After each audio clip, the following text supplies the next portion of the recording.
feet are planted, her face is poised. Will this be the moment of her death? Nobody knows. We're ready to believe you.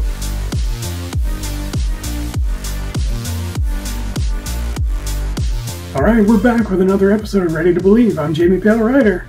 And that's it. Today's going to be a bit of a different one. First things first, Rob's not here. I'm going to do a video about upgrading the pack and actually show the process. I wish I had done this with the Keep Alive and the Power Source upgrades. I'm going to do it with the one today, and that's the hose upgrade from Tools and Talent. I know Egon said in Extreme Ghostbusters you should never go on a job alone, but we're going to do it and see what happens. I did the other upgrades on my own. Still a little bit nervous. We're going to make some pretty permanent changes to the pack, but overall I'm excited about the change. It's going to be really good. I'm really excited. The hose has been bugging me on the last few events I've been on. Maybe he was referring to not working on unlicensed nuclear accelerators on your own. I guess we're going to find out. But yeah, either way, I'm excited, and hopefully you're watching this and it's all done and it's working well and everything went great. Let's go. All right, so now we're going to show you what we're replacing the old HasLab hose with. This is the hose replacement, just all-in-one kit from Tools and Talent Prop. I like the presentation on the box that it arrived in. Let's pop it open, I'll show you. So we have the replacement connector that'll go on the pack. Feels like nice sturdy metal. We have some heat shrink on here, which is pretty thick, so I don't know if a hairdryer is going to cut it. I might have to use a heat gun, but we'll do the hairdryer first, just because the heat gun puts out a lot of heat, and I worry about damaging things. And then we have some actual like soft gas mask or like scuba hose, and then the connector that'll go into the pack with just like, there's no threading, it's just a clip, like a thumb clip, just pull and push back in. And then these, I don't have a lot of experience with, but I've seen videos of them in action, read reviews, that kind of thing. I'm pretty excited to see how they work their solderless wire connections. And the weird part to me is that there's no wire stripping required. You just put them in with the shielding on the wire itself. So that's going to be interesting for sure. All right, so now we're going to do a quick side-by-side of the hose. So we have the original HasLab hose right beside the Tools and Talent Prop hose. So like I said, my two big gripes are this stiff cast rubber piece on here that basically just doesn't flex, and then just how thin this threaded bit is, and it's tough to work with, mostly when you're putting it on the pack. And other than just the rigidity of the actual like loom that Hasbro used for this hose itself, like this is basically as flexible as it gets. And it's, yeah, I mostly just worry about like running into things or catching it on things as I walk around events. So yeah, I'm really excited to replace it with this guy, the one from Tools and Talent Props. One, like the actual hose bit is very flexible.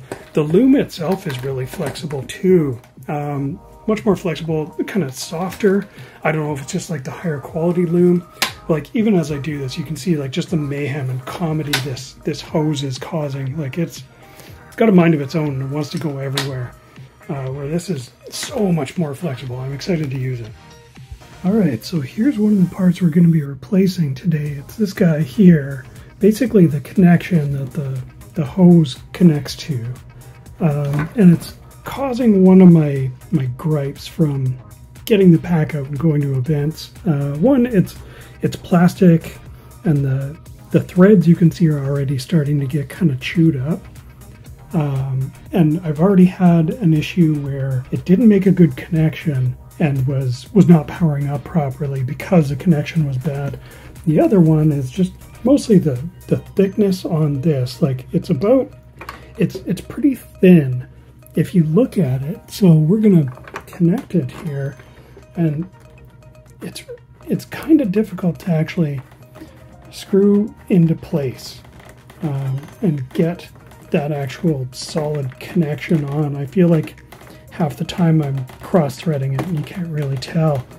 So yeah, and even now, like I'm doing it one-handed because I'm filming as well, but yeah, it's tough to get on and off, and it's generally just a pain, like, other than the stiffness of this like cast rubber hose as well. So yeah, that's one of the pieces we're going to be swapping out today is this guy here, with a really nice metal piece from Tools and Talent Props.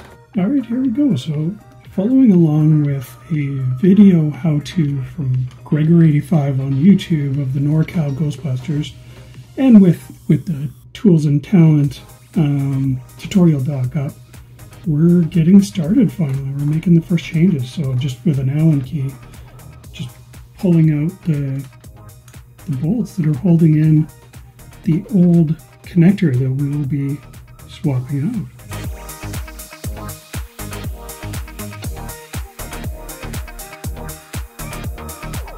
I'm just going to grab my needle nose and just kind of get a hold of the wires and pull that a little bit, because from having the pack open, they tape down a lot of the wires inside the pack itself. Oh, there we go. Yeah, we're getting lots of slack now.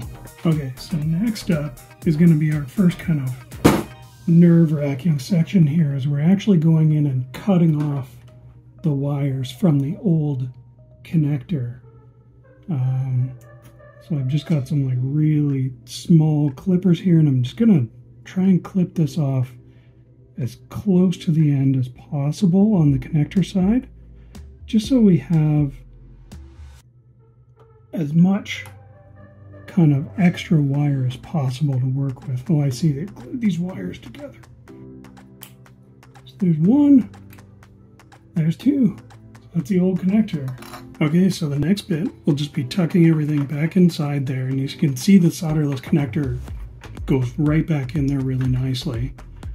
Lots of extra cable, and Tools and Talent Props did say, like, make sure you have this kind of oriented, facing the bumper this way with the cover and cap there. And then we just got to screw everything back together.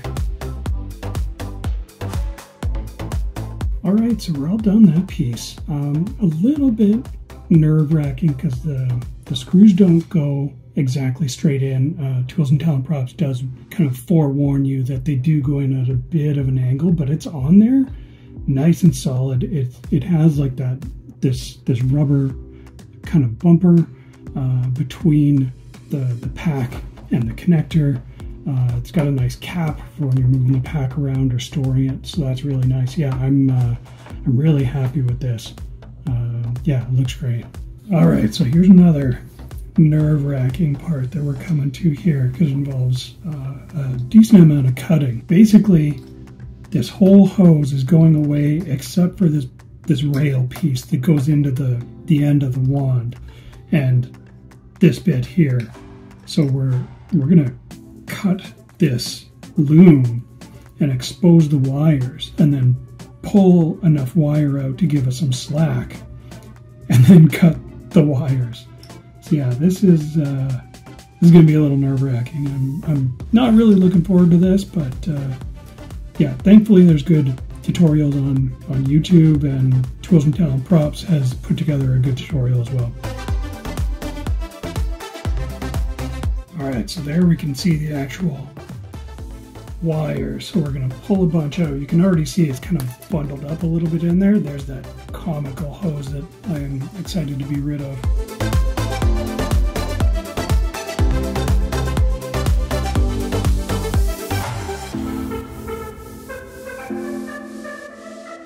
And there it is. The one thing that Tools and Talent Props mentions in their tutorial is that depending on the build, this old loom may or may not be glued down to the rail assembly here, so it's something that we're going to have to cut out and clear away in order to make room for the new loom to go on there. Alright, so after a bit of cutting and pliering and manual effort, I managed to get the loom out of here. You can see where they've kind of like where the glue residue is left behind. I pulled away, I think, as much as I need to in order for the new loom to go in there. And now we're connecting the rail to the new loom. Again, red to red, Jamie, using this solderless connector. So there's red there. So into the guide holes and clip it down. Red to red, black to black. And I feel like that's in there. Okay, now really, this is the moment of truth kind of before we package everything back up. All the wires are connected, so it's time to test it and make sure it works after I've been mucking around with it. So there's the wand connected. There's our awesome new connector. So the power's on, and one too better not two.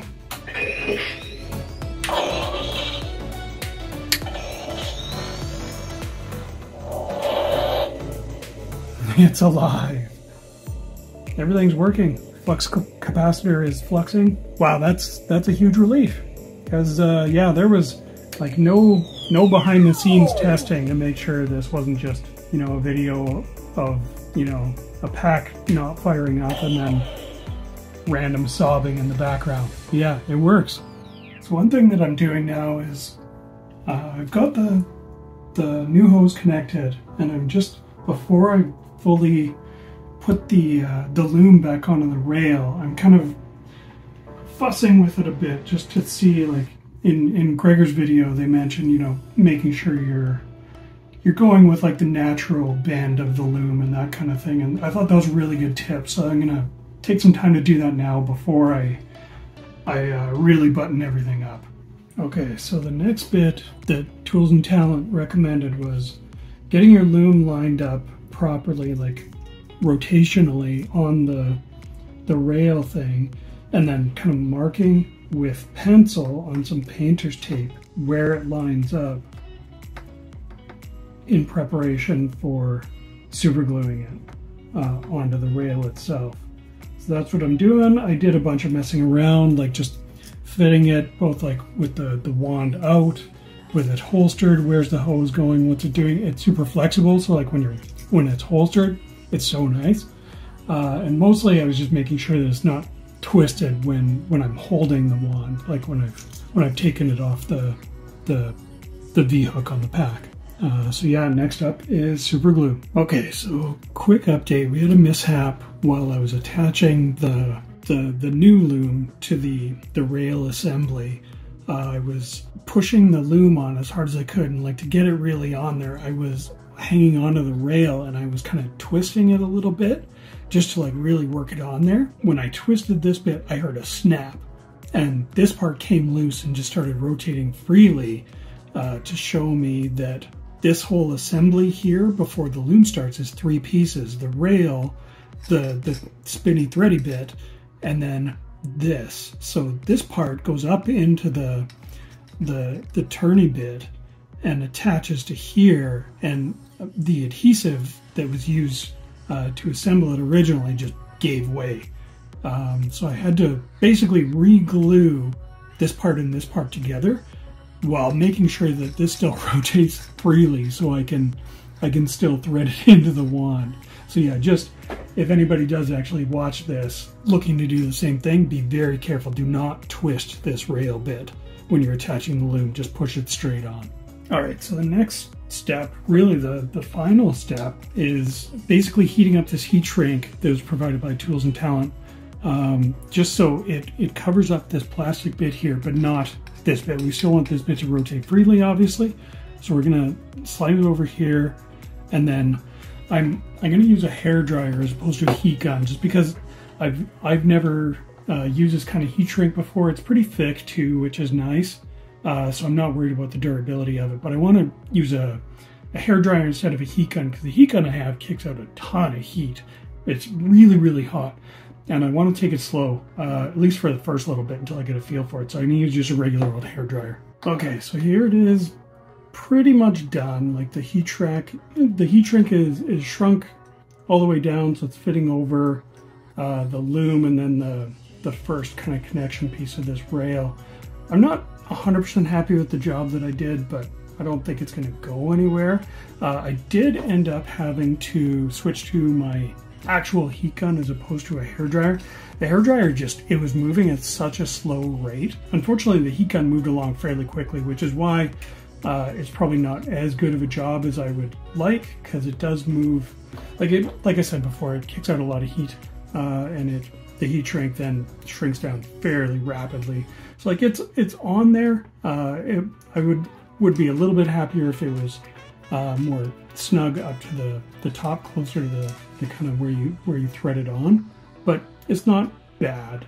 Yeah, I don't think it's going to cause any problems or anything like that. Mostly just me being picky, but for the most part, it's good to go.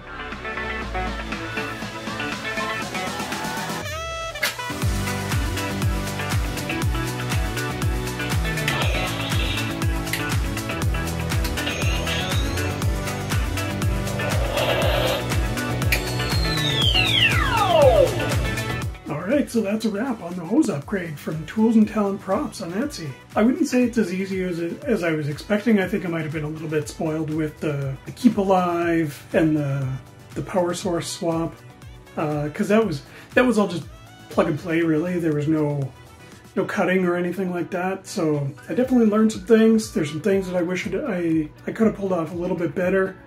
Mostly just the heat shrink. That was my first go with heat shrink. It was really thick and a little bit difficult to work with, and then when it started shrinking, it really went. Yeah, other than that, we had a minor mishap, kind of snapping a couple pieces that I had to reattach. Mostly just breaking off the little dot of glue that was on the part from Hasbro and re-gluing that.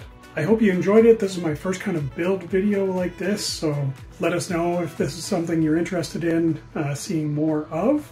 I don't know how many more kind of major upgrades like this I have in me, but I'm always game for it. This has been fun, even if this one was a little bit on the tougher side. Filming everything on my own and all that stuff, that was a new experience for me for sure. We mentioned on the last video, or one of our previous videos, about the toasted marshmallow costume sprays.